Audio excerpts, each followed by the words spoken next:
Welcome back to this Moneycontrol live stream. You're watching Closing Bell with me, Nandita Khemka, and my colleague here. Hello there, I'm Yatin Mota. Well, Yatin, absolute mayhem this Monday, right? And, you have global cues to blame.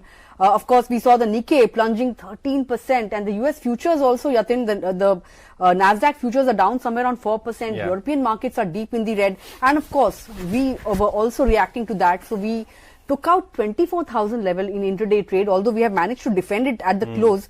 But 24,075 was a crucial support zone, the budget day low that was being talked about, and we have ended below that crucial level. Look at the advanced decline ratio, Yatin, 1:12 on NSE. 196 stocks gaining to 2,255 stocks declining. So that was the kind of rout that we saw in the broader end of the markets. The mid and small cap indices shed anywhere between 4 to 5% apiece. And I think all the sectors were deep in the red. Talk about realty, which is down, I think, 15% off its peak. Metals, autos, IT, of course, since Nasdaq is plunging. All of these sectors deep in the red. And, in terms of Nifty gainers, you just had 4 odd names. So not looking great. Of course, there are concerns of a recession in the US against the backdrop of weak jobs data. Then there was the Bank of Japan rate hike that came in last week. Yen, of course, has been surging. So a lot of concerns. We will be getting a guest also on board, Yatin. But let me just take you through the losers. Tata Motors, 7% lower. WinGC ahead of numbers, down 6%. Adani Ports, all the metal names like Hindalco, Tata Steel were down. SBI also, although Street is fairly bullish post numbers, it was among the top laggard. Only 4 Nifty gainers. HUL, Nestle, once again, it was the FMCG basket that held out. Aside of that, I think it was HDFC Life that managed to hold out. But Yatin, broad end of the markets also saw quite a lot of turbulence. So what were the names? So, let's talk about the market first. Clearly a big day of correction for the markets. If we may say it was, probably a imported bear market that we got, especially with the yen carry trade and, the pressures across the US data points clearly had an impact last week. But, the Monday morning opening was, much to our surprise. If you look at the geopolitical front also, we have unrest which is happening in Iran post the, assassination of, one of the political leaders of Hamas, and probably, the kind of war overhang between Israel or Iran, or probably a proxy kind of war, is on the anvil according to US intelligence. So that is adding fuel to the fire. We also have unrest in Bangladesh. We also have certain issues with respect to the Japanese carry trade because the yen has seen a big amount of volatility as a currency, and probably now the traders in the US are expecting that Fed might hold an emergency meet and probably cut rates much before expectations. Obviously, the bond markets have already reacted, but it's up to the Fed whether or not to cut rates prematurely. But yes, the market is now factoring in a big cut, in order to stabilize the overall, condition in the global market. But yes, a lot of noise in the global market, a lot of cues to watch out for. And amidst that, we had a lot of selling in the mid-cap end of the market. Now, if you look at the global markets in sync with us, they have seen some pressure in the mid-cap market as well. If you look at top losers, we had Motherson Sumi plunge nearly 10% ahead of earnings. Obviously, their global exposure is quite large. They derive 18%, revenues from America, 18% from Germany. So almost 1/3 revenue comes in from large economies wherein there is some slowdown which is happening. LIC Housing Finance post the weak numbers, fell 8% in trade. So did CAMS, post the numbers. Now, Adani Energy Solution, Adani Enterprises, the entire Adani group which was active last week has seen some profit taking. All of these stocks were down. Mind you, NBCC, Yes Bank, FSL, Tata Motors, KPIL, if you look at Finolex Pipes, Tanla Solution, all was, in the deep red. And among gainers, we had only Philip Carbon Black.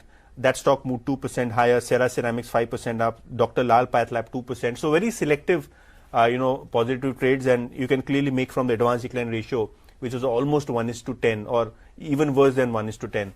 So yes, there are clear mayhem in the markets. Clear mayhem. Another 17 lakh crore rupees wiped off the market capitalization. Mind you, remember Friday we were talking about how 5 lakh crores, were wiped out from the market capitalization. But yes, it was, quite a knee-jerk reaction to the global cues. We had not expected this kind of an open. But, let's also bring on board our guest for today and ask him what are the next levels to watch out for on the Nifty.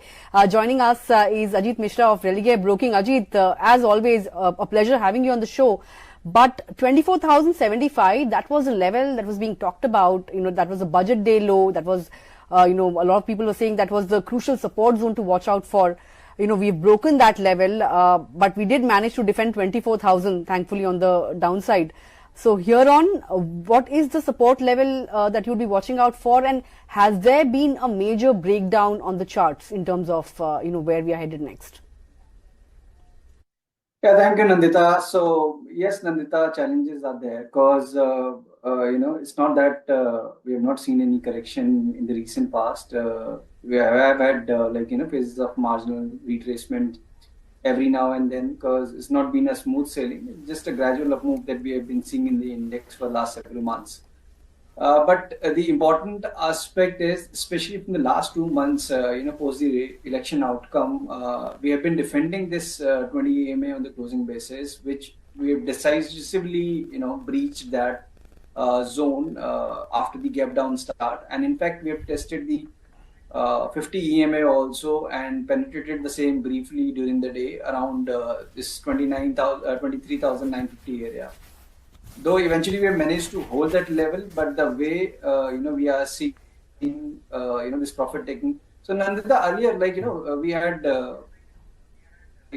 multiple questions earlier that whenever we used to see the correction in the market, the global markets were on the supportive side. It means the US markets were outperforming in this entire run. But now we have started seeing this dynamics changing with cut in the global market, especially the US, which we have been closely following. So that may result in further decline is what the indications are. And next, it could be probably if we fail to hold 50 EMA, then 100 EMA, which is close to around 23,300, 400 zone. So that's the major support that market is going to be testing or eyeing in the days to come. And in case of rebound now, 20 EMA, which was earlier acting as a support, should act as a resistance. So closer to around 24, 400, 500 zone, that will be the major area to resist. Absolutely. Ajit, Yatin also joining in the conversation from the studios. When it comes to the markets since the election and the budget, all dips got bought out into. But looking at today's fall, do you think that buy on dip strategy will work, or probably one needs to wait and watch right now, especially to do with the mid caps, which have given smart returns, but now they've also entered into a bear market? So yes, I think in fact, in that scenario, we were seeing a gradual, up move in the market at that point of time. We were not seeing any decisive trend, but in the last 2 months, post testing the lows close to around 21,500 during the election day low to this a new high, a new milestone of 25,000. The recovery has been comparatively better. Plus, we have had overbought readings when it comes to the mid cap and small cap indices also. So like the way you used to see the recovery earlier, I doubt that we are going to see a similar kind of rebound this time around also. Means earlier we were seeing more of time wise correction, but now I feel there's a possibility that we may see price wise correction also and followed by time wise correction. So it could be I won't be surprised that if we spend 2-3 weeks in a range now before making any meaningful reversal from the current levels. What about the bank nifty, Ajit? We are obviously over 3,000 points off life highs. 50,000 got tested. Banks have been underperforming. So what should be the strategy here? Would you advise a buy on dip here, or would you say steer clear for now? So Nandita, banking was anyways underperforming. Just to put you things into perspective, that we are already at 100 EMA when it comes to banking. So means further underperformance is possible, citing the room that we have in SBI and ICICI. Talking about the other majors like Axis and HDFC, they have already seen a sharp correction, and they are largely in the mood of consolidation now. So yes, we can further see a dip towards the next major support, that is a 200 days of exponential moving average around 48,000, 48,100 levels. So still we have 2,000 points when it comes to the banking index as well. But the way we have defended 100 EMA in today's session, while the Nifty was reeling under tremendous pressure, largely due to the IT and the other heavyweights, I feel that at least for the time being now, we might not see the underperformance in the banking. But having said that, one needs to be selective in this space. And among the private banking majors, I feel HDFC and Axis, they are the better choice to look at.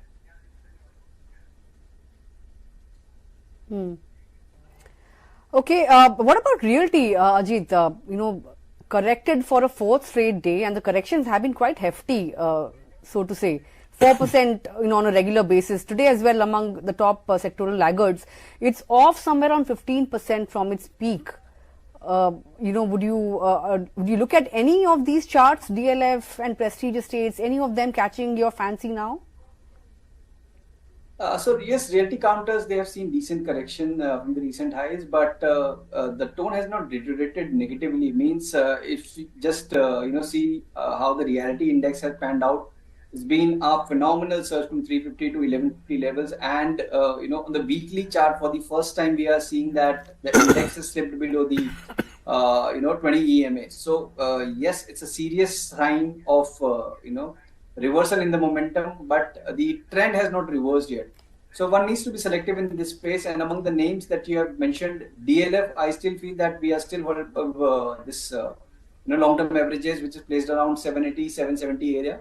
So one can continue to look for buying opportunities on dips in DLF, and then Godrej property also maybe closer to around, let's say 24-2600 zone is a good area to accumulate. So these top two names which have performed well in the recent past, one can look for accumulation, but not the current levels, closer to the levels that we have mentioned.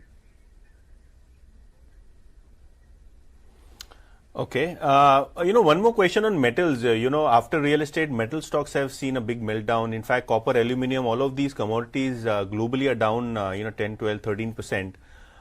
Big correction in the names like Vedanta, Hindalco, Tata Steel, which were probably market favorites from the traders' perspective.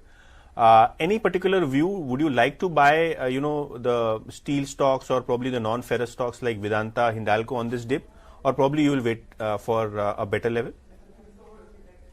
Metal as a pack, this entire selling pressure started with the commodity markets in the previous weeks when, alongside with the duty cut, we saw that, this yen carry trade, unwinding of the positions resulted in sharp decline in the metal counters across the board. And now we have started seeing, can you hear me? Yeah, I can. Yeah, so now we started seeing this cascading to, the metal counters. And the metal index has also slipped below the short-term support of 20 EMA on the weekly chart. So that here also, in line with what we were seeing in the realty pack, reversal or short-term momentum paid out. So keeping that in mind, I feel that for a time being now, it's prudent to avoid. And within this space, Vedanta definitely looks comparatively better because we have not seen any major correction yet. So stocks which are comparatively better, those who are showing resilience in within the sector, within the space, should be considered as an accumulation candidate. But for a timing now, I feel that one should avoid metals and IT counters until we see decisiveness or some sign of reversal pause in the global environment. Okay, Vedanta is one stock. We'll of course be watching out for tomorrow. Numbers are coming out as well. But IT, that pocket had started seeing a lot of traction, right? And numbers, of course, were surprised on the upside. But now with, sell-off coming in on NASDAQ, do you see that trend to reverse? And do you think with some correction kicking in now, risk reward would turn a little more attractive when it comes to IT? Certainly, yes. In fact, we were not aligned to Nasdaq Composite earlier also that we have had a phase of underperformance when it comes to the, global IT markets. And, after several years, almost 2.5 years of consolidation, we have seen this, IT majors making their new record highs. So I doubt that is going to fizzle out just like that. And yes, there could be further dent, maybe 3-5% from the current levels mainly in the IT majors. Mid-cap IT is something definitely I would recommend to avoid because there we are seeing heavy selling post numbers. So yes, IT majors definitely one can look for accumulation once we see 3 to 5% kind of a correction from the current levels, and the preference should be like HCL Tech, Infosys, and TCS.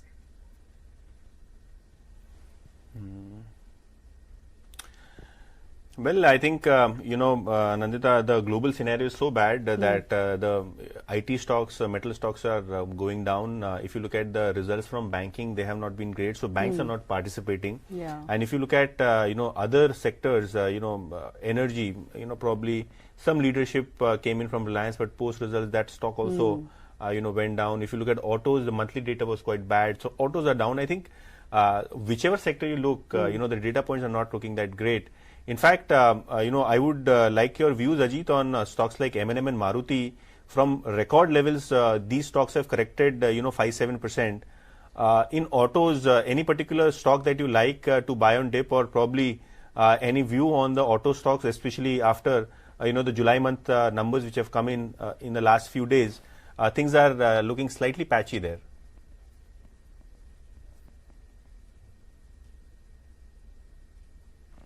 So yes, the auto stocks we have seen margin retracement comparatively. If I see what has happened to the other sectors, good part is I think that we are still holding like in some of these names like Bajaj Auto, Hero Motoko, where we have not seen any major correction.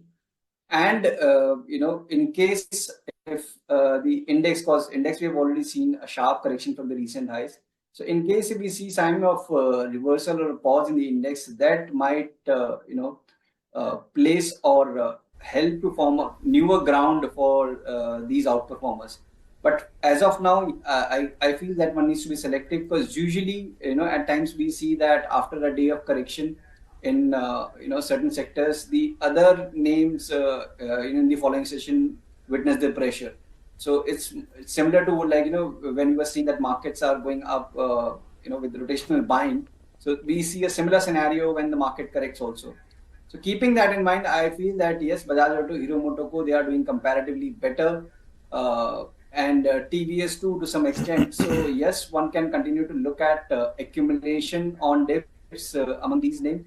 Maruti M&M, yes, Maruti looks comparatively better, when it comes to medium to long term charts, and since we are again entering into this consolidation range that we were trading in, so yes, Maruti can also be considered. So top three names, Bajaj Auto, Maruti, and Hero Motoko, is something that one can look to accumulate on dips with a medium to long term perspective. Okay. All right, that's the view then. But we cannot not talk about the FMCG pack, Yatin. I remember on election day as well, when we were staring at deep cuts, we saw the FMCG pack emerge as a solace. And today as well, not really solace, but still some semblance of green on the screen because of the FMCG pack, because 3 out of the 4 nifty gainers were from the FMCG pack. And also Marico reported numbers. And the stock held out post that. So, Ajit, from the FMCG basket, would you stick to mid-cap names like Marico, Dabur, or would you look at the likes of HUL, Nestle? So, among all the majors from the FMCG basket, I feel that HUL, ITC, they are definitely looking upbeat and comparatively better, because they are still holding their short-term averages despite all the carnage that we saw on the street in the last 2 trading sessions.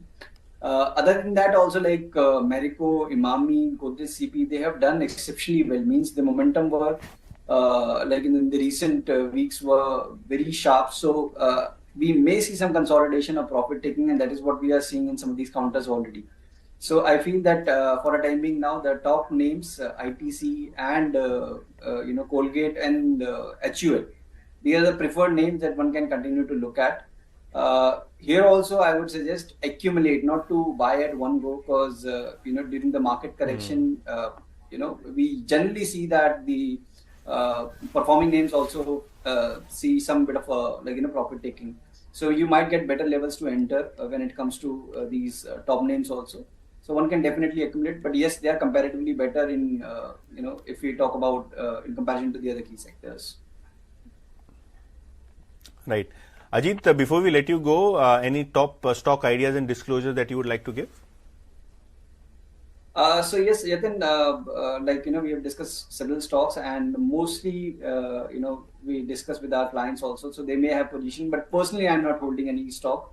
And among these stock ideas, I feel that, in the end, we have discussed about FMCG. So HUL definitely looks strong enough to consider it as a buying opportunity. So if somebody is looking for, accumulation, then 2600, 2650 is the zone.